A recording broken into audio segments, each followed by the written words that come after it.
Wow, look at that. Fire. You've made fire. Wow. From that one little iron spark. That's amazing. Hello, I'm Luke, and I survived 60 days in the wilderness in 6 different places on Discovery Channel's The Wheel. And with me today, I have Dave McIntyre here, winner of Season 2 on Alone. Dave, you spent how many days? 66 days. In one location. In one location. Okay, so he beat me in that he was 6 days longer there, but you know, he had an axe, so that's basically camping. Have an axe. Yeah, right? camping. Yeah, right, It was exactly. easy then. May as well given you a little lighter and everything else, right? Right. You had a tent. I had a tarp. You had a tarp, yeah, okay, Yes. all right. So, I mean, it was apples and oranges, really impossible to compare. But the whole goal of what I'm doing here in this YouTube series is this quest for survival knowledge.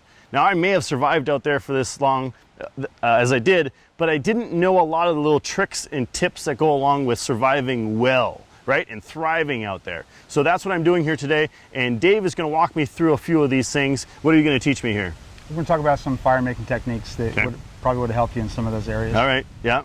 All right, we're gonna go and try some of this stuff out. You can see our lovely shelter here behind us. We spent all day working on this so far and walked down the hill, and it was here, ready for us. So some... As if we had a crew building it for us. Exactly. I think some 7-year-olds probably made this, and it's actually better than some shelters we see in some survival shows, would you say? Yeah? And it's dismal. Yeah, it's pretty rough. A lot of holes in there. Yeah, that's right. More holes than a, I don't know, something with a lot of holes in it. Right. Yeah, right. All right, well, let's get going. Is this my good side or is this your good side? I have no good side. You have no good side? All right. It's my good side, right here. Here you go. It's my good side. All right. What do you got for me here, Dave? I thought we would talk a little bit about the history of fire. Okay. I mean, fire is one of mankind's most basic needs. And in a survival situation, when you get a fire going, the people that are really panicking, they calm down. And I think we're hardwired to calm down when we have fire, because we know that it cooks our food, it lights us, it dries our clothing, and keeps us warm. It does so many things. It's something so comforting to have fire. Yeah, I think we're designed to use fire. We're the only animal on the planet that does. And we have to. Yeah, right. And we know that we have to. If you're in a survival situation and you can't get fire or you don't have fire, then you really are in a bad situation. Today, right now, the lighter. Sure. Yeah. Okay, the yellow lighter. Right. Okay. Has to be yellow? It has to be yellow. Okay. All right. Okay, because when you drop a yellow lighter on the ground, you can find it. You can find it again. That's okay? right. Camouflage lighters, tactical. That's right. Tactical lighter. That's Why? right. It just means you're going to lose it if it lands That's right. on the ground. Exactly. But this is a one-stage fire system where you do one action and you get flame. You know, maybe not in the wind, but there you go. Except when it's windy out. Yes, like except today, when it's windy. When you're trying to film. The Bic lighter or the disposable lighter has its drawbacks. There's some things that can go wrong. If they get wet, they don't work until you blow them out until they're dry. If that gas button gets depressed, it can leak all of its gas, and you're left with nothing. So when I'm in the woods, it's my go-to fire lighter is a Bic. I always have 2 of these on my person. Even when I'm practicing primitive skills, I will have a lighter in my pocket, because bushcraft to me is always plan B. I never want to be reduced to making a bow drill fire in the rain at 8 o'clock in the evening with a broken ankle. Yeah, right, sure. It's just, it can be done. We're going to do it here, but I would much rather have a single stage source of fire. But that's cheating. There is no cheating when it comes to wilderness survival. Okay, You're only cheating death. Okay, and you're supposed to cheat death. Okay, all right, there you go. That's a good way to look at it. How old is the Bic lighter? When did these come upon the scene? How long has mankind been using this as his main fire source? Boy, I don't know. I know in the World War I they had the Zippo lighters and stuff, right? Yeah, they had those, World War I. Yeah, but I don't know. The butane lighter came out in the 1970s. Okay. So this is relatively new invention. The idea being, though, that this really replaced matches. When I was little, people carried boxes of matches or books of matches. Matches get wet. Now, how old is the match? Oh, man. The Chinese invented that, didn't they? No? No. It's older than that? It's about the 1820s, 1830s. It's hard to say when the official match came out, because there was a lot of attempts at different chemical sources of fire. Okay. There was one they used to have, they would dip a little stick with chemical on the end in sulfuric acid, and that would burst into flames. Can you see any drawbacks with that? Oh, yeah, right. Wow, yeah. Okay.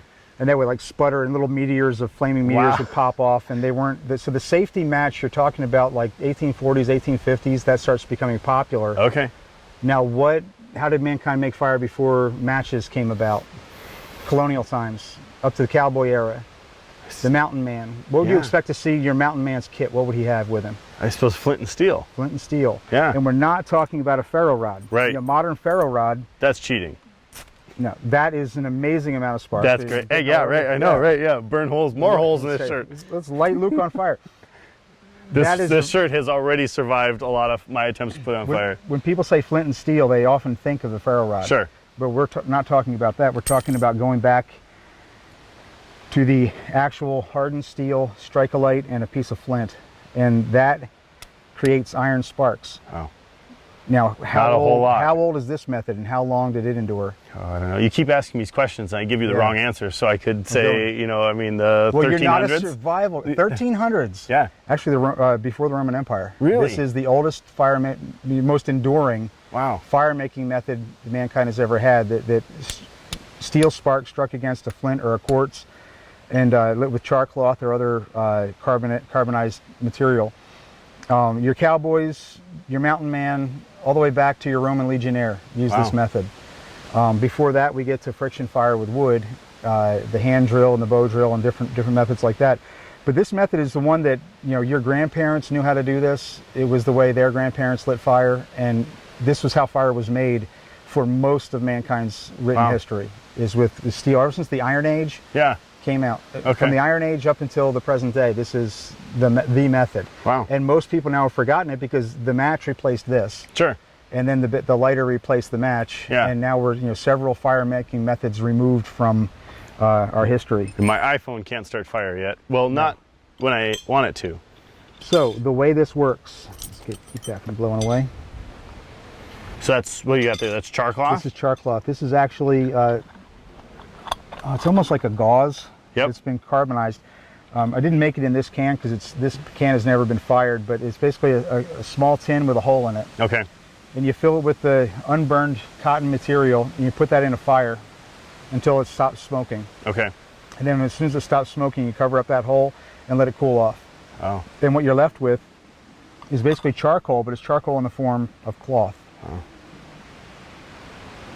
It's very fragile, it tears easily. If you roll it in your fingers, it'll smush and turn into powder. Really? So you don't want to do that. And that's incredibly flammable. Right. This iron sparks are very, very cold, and they don't light things on fire like ferro rod sparks do. You Those can go are so hot. You can take natural materials and hit them with ferro rod sparks, and they'll burst into flames. Iron sparks have a very hard time doing that. But how this works is you take it and you put it on top of your flint, and when you strike it, you don't want to.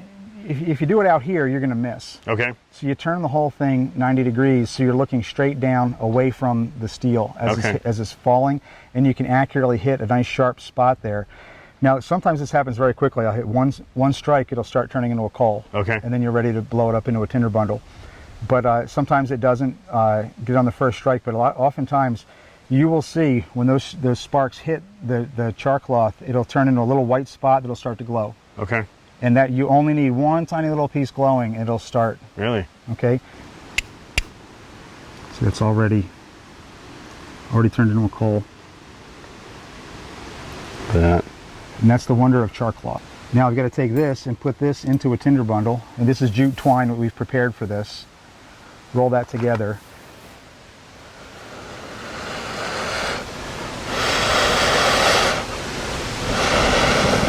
Wow, look at that. Fire. You've made fire.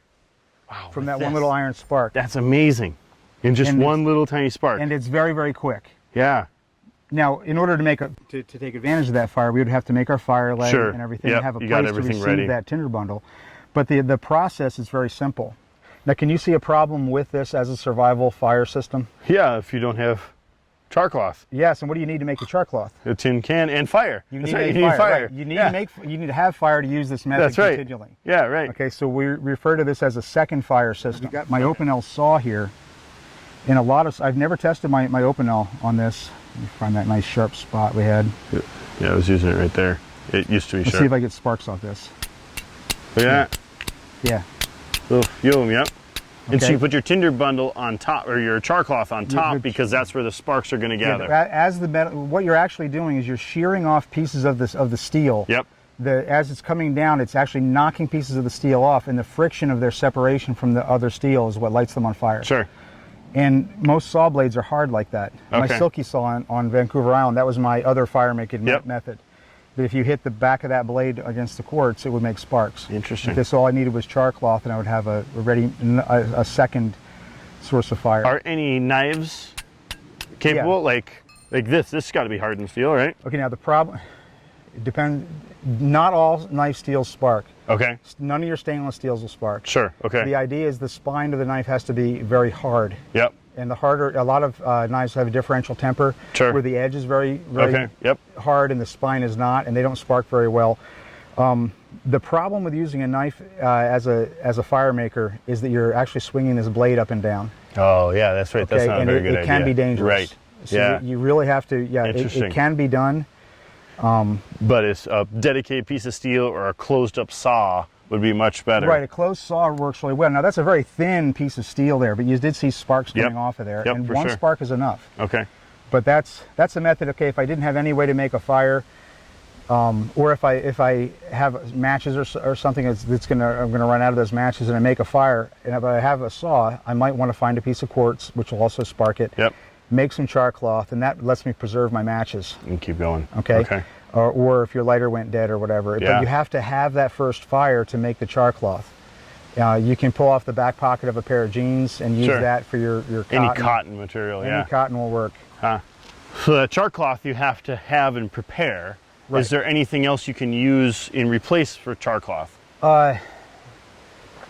The problem is just finding something in nature which will take a spark like that and turn into a coal immediately is very difficult. There are materials that'll do it. Tinder fungus will do it. Okay. But most of the time when you find tinder fungus, it's damp. Oh, You're not going to be alright. able to just light it on So fire. you got to be able to dry it out. Right, there are With certain- fire, probably. Right, there are certain funguses and things, if you find them dry enough, that might take a spark. The center piece of a milkweed pod, there's like this little papery stuff in Okay. there. Yep. Sometimes that'll take a spark. I would not want to depend upon this method. Yeah. Just for say, hey, I have a survival. piece of, I can make sparks, therefore I can make fire. No, it's a little more complicated. It's hard enough than to that. make a fire when things are damp with good tinder and a ferro rod Right. sometimes, let alone this relatively cold spark that's coming off of the steel Right. compared to ferro rod. Now with a ferro rod, I always carry tinder with my ferro rod. You can see Okay, that's what this yep. tube is all about. And this is cotton treated with Vaseline. Oh, sure. Okay. Okay, and that just sparks immediately. The Vaseline's an accelerant and the cotton's a wick. And with the two of those, that idea of having an accelerant and a wick, wicking material makes a ferro rod extremely efficient. And this stuff is just lights right up. Look at that. Yeah. That's And that- pretty amazing. The nice thing about the cotton and Vaseline tinder is that it's forever. You can put that sealed up in a kit and leave it there for 10, 20 years, come back to work just like the day you made it. Oh, interesting. It does not, it doesn't go bad. Okay. In fact, this stuff I'm using now is probably 10, 15 years old. Really? Yeah. Wow. It's been in that tube forever. I never really use it. I just always have it with my ferro rod. Yeah. That, You've always had your Bic lighter. You haven't needed to, right? yeah. Well, except for those 66 days, you know, that kind Yeah, of would have that been nice. 66 days that I was on the island, I was using a version of the cotton and accelerant. So when you were on alone on the island, you had your own kind of version of this where you created I stuff. made it, right. You made it. I couldn't take prepared tinder with me, Sure. but the principle is the same. If you have any flammable liquid and any flammable wicking material or fiber, when you mix the two of them together, they make a ferro rod much more efficient. Okay. It makes it very quick. This is thistledown and white pine resin, which I found some of that thistledown on the wheel, but it just poof went up right away. Exactly. It'll just disappears on you. But if you add an accelerant to it, like pine resin, this is kind of matted down. I made this on a survival course this last weekend as a demonstration. We'll see if this works. Sometimes when it's not fresh, it takes more than one strike. Not Wow. this time. And so that, oh, I see, the wind's pretty windy here. There you go. Look at that. Yeah. Now once it gets the resin going, it's blowing out because it's not. Yeah, shield it a little better here. There we go. Oh, yeah. Yeah, once the resin gets going, it won't go out. Very, very difficult to put out with the wind. Boy, that would have been nice to have. White pine resin and thistledown, and just mix the two together. And what happens then is the resin, if you try and light it on fire with a ferro rod, is very hard to light. Sure. Yep. Often. But with the wicking material, the fibers light first when they're coated with just a little bit of resin, and then they start burning it, and it melts the resin and sucks it up through the wick, and you get a nice potent fire starter there. Oh. But that makes your ferro rod into a one-stage fire system. Nice. Yeah. No, that'd be fantastic. That was thistledown and white pine. Huh. What other types of materials work for that? On the island, I was using Sitka spruce resin and shredded cedar. Okay, Western so red cedar bark. Not all resins are going to be flammable. No, most your conifers generally are. All of them will be. Okay. There's if you have sap is not flammable. I see. Like okay. if a tree has sap coming out of it, like a hardwood tree, yep. Cherry tree or whatever, has there's globs of sap. They don't burn. But the resin from really any of your conifer trees, okay, always test it.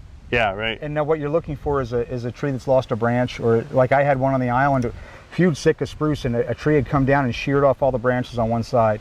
And I come around that tree, and the entire side of the tree is just coated with a shield of crystallized resin. Okay. And that's what I harvested to make my fire lighter. So you can pre-make these, and then you can easily start a fire whenever you need them. Right. Yeah. Yeah. This is jute and white pine. Now, to light it, you want it nice and fuzzy. Oh, sure. Okay. Yep. Once the resin gets going, it doesn't need to be fuzzy anymore. That's just to start it off. Look at that. Yeah. Now that's cheating. I don't care what you call it. It's not cheating. This is the way the ferro rod works. If you have resin and fiber and accelerant, tinder is what you're looking for. Those two combinations. And every time I'd light my fire on the island, that's what I did. Wow. I had this made out of cedar, finely shredded cedar bark and Sitka spruce resin. Okay. And I kept a 2-week supply of this on hand. I take a piece about that large every night off the big lump. Okay. And then I'd pile up resin crystals around it. Wow.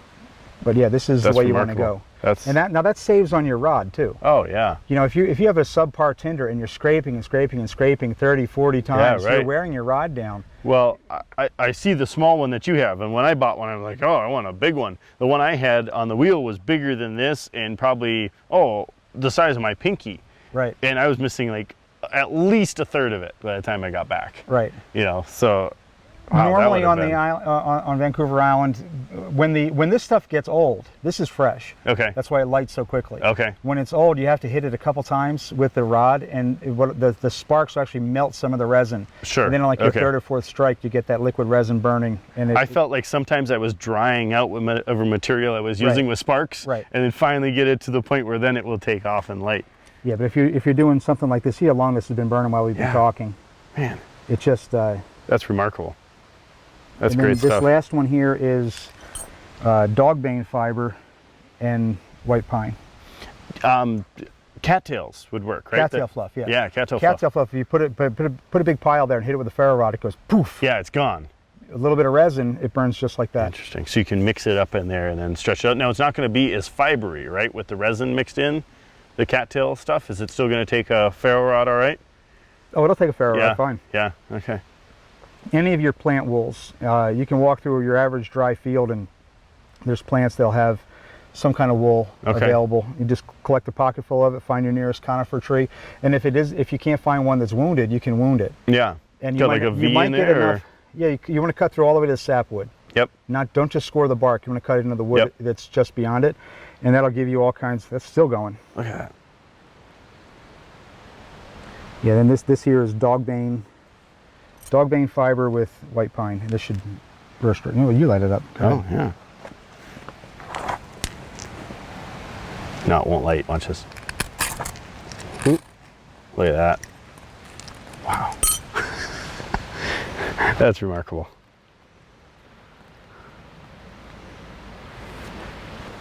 Yeah, there's multiple different flammable resins out there in nature. In Brazil, we used to use a resin called breu branco, which is a very aromatic resin. It smells like incense in the woods. And we'd mix that with all manner of different fibers that you generate. As long as the fiber's dry and the resin is flammable, you mix them together and you got, turns your ferro rod into a Bic lighter. Yeah. that's for sure. You always want to go for your one-stage fire. Yeah, okay? if you can, right? If you can use a Bic lighter, a match, or the ferro rod with an accelerant like this, it's easy. Yeah. And it's quick. And when you were talking about survival, if you have to make a fire for survival, there's no such thing as cheating. You want to make it as fast as you can. You know, I don't care if it's a road flare. You should be thinking, I'm going to go out and hunt elk or whatever, and it's going to be, you know, negative 10 degrees Sure. or whatever. Carry a road flare. Sure. You know, you don't want to mess around with nature at that point. This is wilderness survival, not bushcraft. It's and that'll burn the for idea, 15 minutes. You can get anything burnt in that time, Right. right? Yeah. Right. You know, there's no such cheating when you're cheating death. Yeah, right. Huh. All right, so we got the flint and steel, we got the Bic lighter, of course, we have the ferro rod with the accelerant, and now we're kind of stepping back a little Stepping back ways. in time. Stepping back in We're time. going to do the bow drill. Yeah.